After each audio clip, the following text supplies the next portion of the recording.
He said it loud enough for the jazz band to pause between songs. Worthless. That one word, dropped like ice into a glass, carried across the marble floor, past the waiters with silver trays, and landed squarely between my ribs. I didn't react. Not then. Not in front of the 60 people who turned to look, pretending they hadn't heard, pretending they were just watching the chandelier. I just stood there with my half-empty champagne flute, my company badge glinting under the stage lights, and let the silence eat through me. The gala was supposed to celebrate the record-breaking quarter. Polished speeches, champagne, jazz, PR photos. I was the operations lead, the guy who fixed the messes others created, the one who kept the company's million-dollar deals from collapsing at the last minute. But to him, Ethan Cole, vice president of sales and self-anointed star of the night, I was the invisible gear in his golden machine. He'd been drinking. Not enough to stumble, just enough to feel untouchable. I could smell the whiskey under his cologne when he leaned in. You think you keep this place running? You're just a glorified spreadsheet. Then with that smirk he saved for a people he thought were beneath him, he clinked his glass against mine, hard enough for the rim to chip, and said it again, louder this time, turning his head so the nearby table of clients could hear. Worthless. Laughter, nervous, unsure, flickered from somewhere behind him. One of the junior sales reps looked away. Another stared at the floor. My client, Bridges & Co., froze mid-smile. Their VP, a quiet woman named Dana, set her drink down and whispered, "Excuse me," before walking toward the restroom. I counted. 3 seconds. 4. 5. Then I put my glass on the tablecloth, straightened my tie, and nodded once as if to say, "Message received." Ethan turned his back before I could move. He was already charming another circle, the kind of man who thought volume was charisma. I slipped away through the crowd, past the photographer lining up the executives for a group shot, past the CEO shaking hands with investors.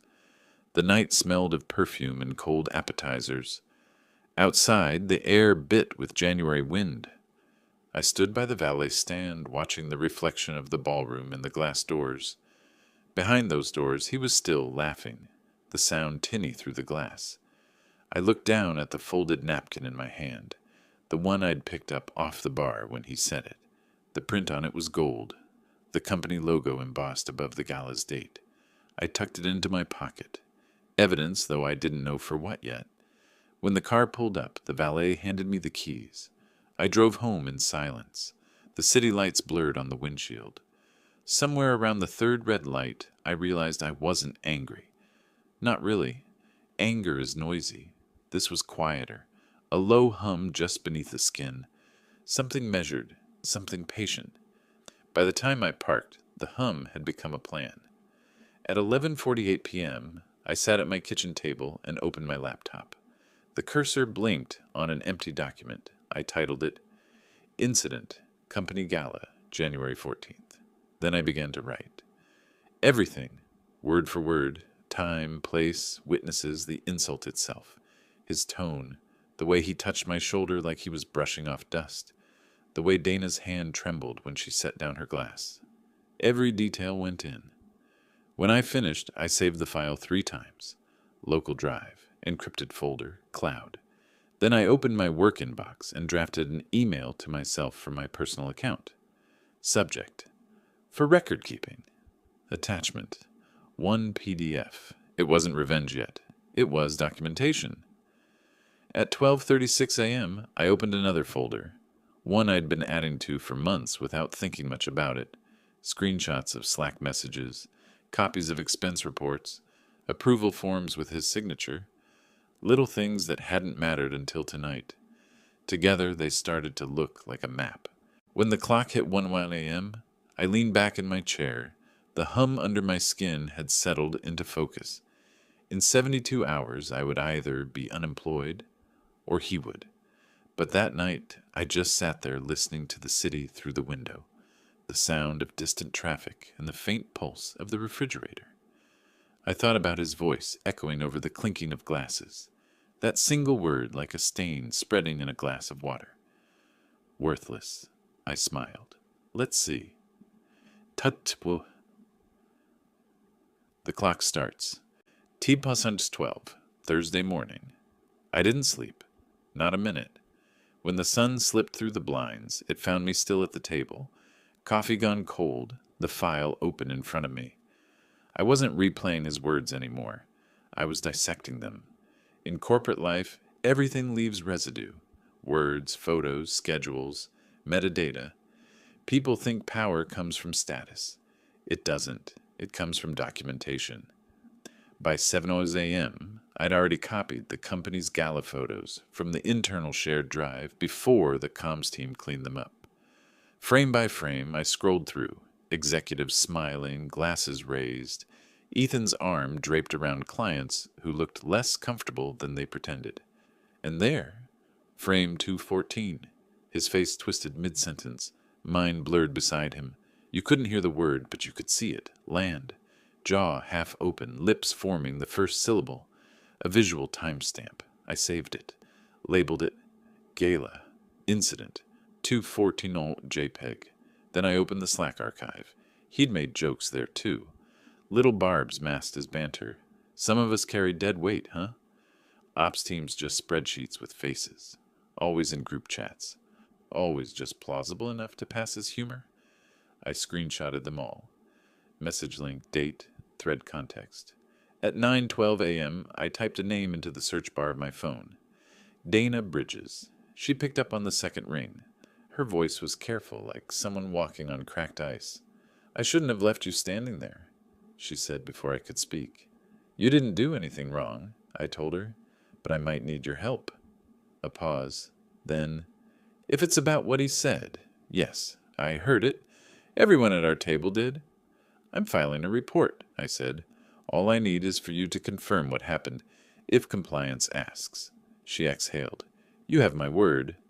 I hung up and wrote her statement verbatim in my notes, marking the time. By 10 a.m., the incident report was polished. Not emotional, not narrative. Pure corporate language. At approximately 8:47 p.m., during a company-sponsored event, employee Ethan Cole verbally demeaned a colleague in the presence of clients, constituting a violation of Section 5.2 of the Conduct Policy, Respectful Workplace. No adjectives, just facts. Then I added an appendix, excerpts of prior correspondence, references to company policy, links to supporting media, the kind of structure legal likes, chronological, clean, cross-referenced. At 11:15, I booked 3 meetings. 1. Compliance intake, anonymous report, Thursday 2 p.m. 2. HR business partner, confidential, Friday 9 a.m. 3. General counsel's EA, briefing request, Friday 10:30 a.m. Each invite labeled policy inquiry, neutral, unremarkable. Then came the delicate part, the money trail. I'd noticed months ago that Ethan's expense reports didn't quite add up. Duplicate rides, client dinners with receipts that matched weekends, invoices to a pilot vendor that never appeared in procurement logs. That morning, I opened the finance folder again and compared dates. The same vendor, 3 transactions, all approved by him personally, each one under the threshold that triggers audit review. Clever, but not clever enough. I sent a discreet message to Priya in finance, someone I'd helped during a system outage last year. Hey, quick thing! Could you check whether vendor code VX207A was verified for active status? She replied 2 minutes later, It's inactive. Why? Might be a data issue. I'll flag it properly later, thanks. I smiled. I didn't need to say more. Priya's curiosity was legendary. Within the hour, she'd noticed the missing documentation herself and escalated, without my name attached. T plus 18, Thursday afternoon. I walked into the compliance office with a calm face and a printed copy of the report in a plain folder. The intake officer, a middle-aged man named Robert, gestured to a chair. Take your time, he said, tone professional, distant. I placed the folder on the table, open to the time-stamped index. This happened at last night's gala, I said. multiple witnesses, including clients. It was a verbal insult targeting an employee during a company event. I provided corroboration and attached relevant policy references. He flipped through the pages, eyes scanning fast. Then he stopped at the appendix of Slack screenshots. "You've been thorough." "I believe in accuracy," I said. He nodded, closed the folder, and said the phrase that told me everything I needed to know. "We'll handle it discreetly." Translation: It's serious enough to escalate upward. At Fosmamon PM, I got the first confirmation. It flagged an audit request for access to Ethan's messages. Compliance review, priority. That meant the machine had started moving. By 6:30 I was back home, lights dim, typing notes on everything that had happened since midnight. Timestamps, names, reactions. I wrote until my fingers cramped. Before closing the laptop, I checked one last thing. The event gallery link had been updated. The photo where he called me worthless, gone. Deleted from the public set. I already had the backup. But someone had clearly noticed it. Someone protecting him. Good. That meant they were already nervous. I saved the file under a new name. 72HR Phase 1 Complete PDF. Outside, traffic murmured under the streetlights. Inside, my apartment was silent. The kind of silence that feels like a fuse just before ignition. T+24. The setup is done. Tomorrow, the clock starts to burn. T+36. Friday morning. The office smelled of burnt coffee and panic disguised as productivity. I walked in early, same as always. Routine was camouflage. Ethan's laugh echoed faintly from the sales wing. Louder than necessary, brittle at the edges. He was performing confidence for anyone still watching. By 8:45 a.m., my calendar pinged. Confidential. HR business partner. No, I straightened my tie and walked in. The HR room was all glass and beige, intentionally soft, like they wanted people to forget it was a battlefield. Behind the desk sat Mary Ann, our HR partner, flanked by a junior associate typing into a laptop. "Thanks for coming in," she said. Her tone was gentle but rehearsed. "We just want to understand the context around the report." No mention of who filed it, but the folder on her desk had the same header format I'd used. Perfect. She asked the standard question. What was said, when, by whom, witnesses, any previous incidents. I kept my answers clean and short, no emotion, no speculation. When she asked, "How did that make you feel?" I paused just long enough to make it real. "I felt like my work didn't matter," I said. In front of clients, that's reputational damage. Not just to me, but to the company." That landed. She wrote it down word for word. I handed over the flash drive with the supporting documents. Labeled, indexed, encrypted. "There's corroboration from a client," I added. "Her company's legal team might reach out." Marianne's pen stopped. "A client witnessed it?" "Yes." She exchanged a quick glance with the associate. That single look told me the weight of this just doubled. I left the room without another word. T+42, 10:30 a.m., legal briefing. The general counsel's executive assistant, Ryan, ushered me into a smaller conference room. The blinds were half closed, sunlight cutting across the table. Waiting inside were two people, James, corporate counsel, and a compliance manager I'd never met. "Appreciate you coming on short notice," James said. "We're reviewing a potential conduct issue tied to last night's event." They didn't say Ethan's name. They didn't have to. "Before we begin," I said, sliding a folder across the table, "you might want to review the expense section on page 5. James raised an eyebrow.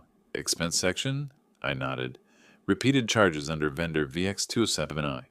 Approved by the same executive. Unverified vendor. It may intersect with this case." He opened it. His expression didn't change, but the atmosphere in the room shifted, like oxygen getting thinner. The compliance manager spoke next. "Did you share this with anyone else?" "No, but finance will discover it on their own. The transactions are too close together." "How do you know?" I smiled faintly. "Because I helped design the flagging algorithm last year." James exhaled, slow. Understood. He scribbled something on his notepad, then closed the folder. We'll take it from here. I stood, thanked them, and left.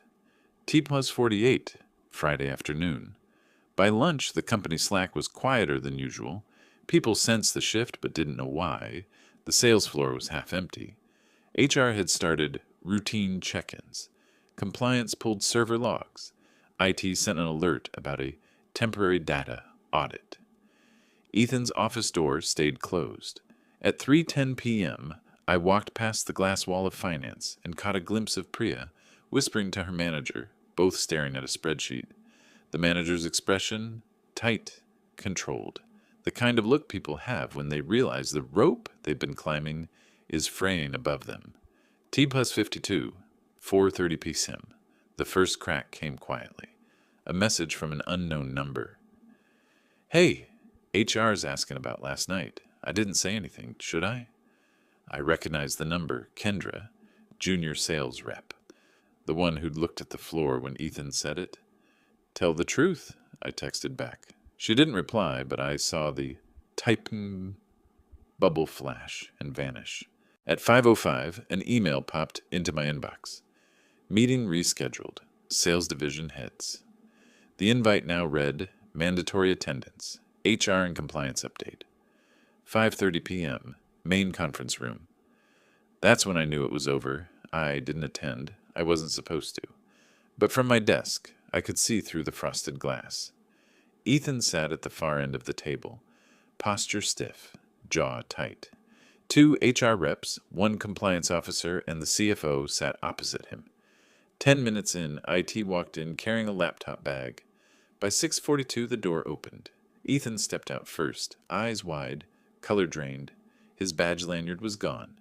Behind him, security followed. Polite, professional, final. He didn't look at anyone. Just walked straight to the elevator, shoulders tight, as if the world had suddenly gotten too heavy. The glass door closed behind him with a soft hiss. T+60, Friday evening. I stayed at my desk another hour, tying loose ends. Emails, project notes, meeting follow-ups. Normal things.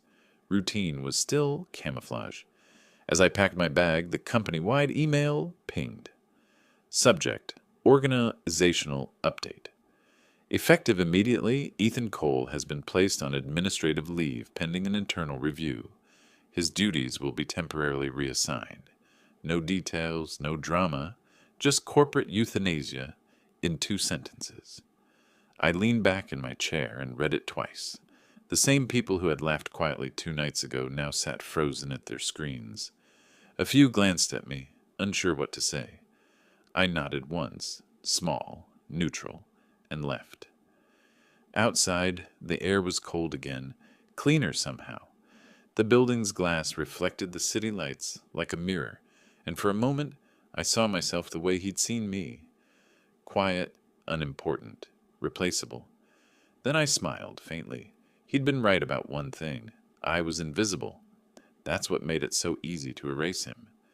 T+160, the turn complete. T+172, the fallout begins. T+60, Friday night, 9:17 p.m. The office building glowed like a glass furnace against the dark sky. I watched from the street below as silhouettes moved across the upper floors. Executives still inside, cleaning up the mess. My phone buzzed.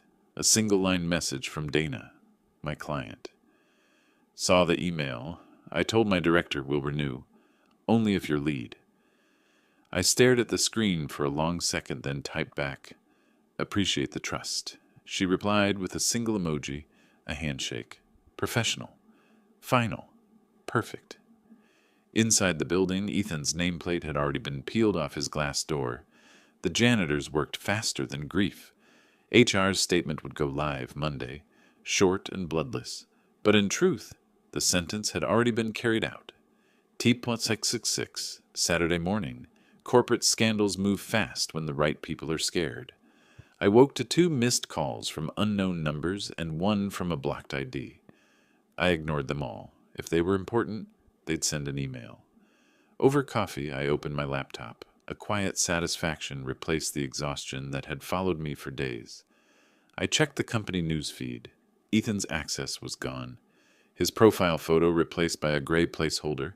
The feed of scheduled meetings read, "Cancelled." The man had vanished like a typo corrected overnight. Still, I knew better than to celebrate. Power doesn't vanish, it redistributes. I spent the day tightening my own armor, updated files, encrypted drives, fresh passwords, clean devices. I deleted the 72-hour folder, leaving behind only the final document. Report closed, outcome achieved. That night, I walked through the city. It was raining again, same kind of drizzle as the Gala night, thin and constant. On a whim, I passed the hotel where it had all happened. Through the glass doors, the ballroom lights shimmered, hosting another event. New crowd, same music. I stopped near the valet stand, exactly where I'd stood when he called me worthless. Funny thing about echoes, they fade faster than you expect. T+70, Sunday evening. Corporate gossip spreads like ink in water. I heard it through whispers in the group chat, through forwarded messages that weren't supposed to be shared. Ethan's company laptop had been seized. Forensics found falsified receipts, correspondence with a shadow vendor, and a string of messages implicating him in retaliation attempts against multiple employees. Legal had all they needed. Word was he'd been given a choice: resign quietly or face formal investigation. He chose the former. By Monday, he'd be scrubbed from the system. Profile deleted, email forwarded to HR, name whispered with that careful tone reserved for people who'd once been powerful. I didn't need to see it happen. I'd already lived it. T+72, Monday, 8 a.m. The all-hands meeting started right on schedule. Dozens of faces glowed under the conference lights. No one mentioned Ethan. HR opened with updates on professionalism and conduct. Compliance followed with reminders about vendor transparency. Legal spoke about the importance of documentation. Each department reading from the same hymn sheet. Careful not to say his name, but everyone knew. I sat near the back, silent, taking notes I didn't need.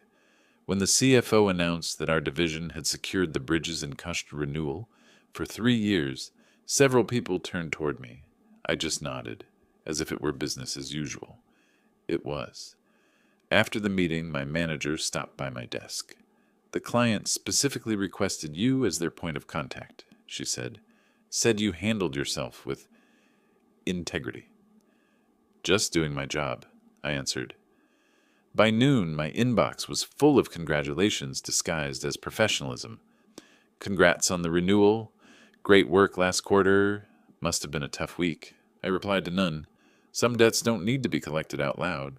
3 weeks later, the Gala Hall hosted another celebration, smaller, quieter. I attended because I had to. The music was the same. Soft jazz, polished brass, laughter bouncing off glass and marble. Only the cast had changed. Ethan's name didn't appear on the slides. No mention in the recap video. It was as if he'd never existed.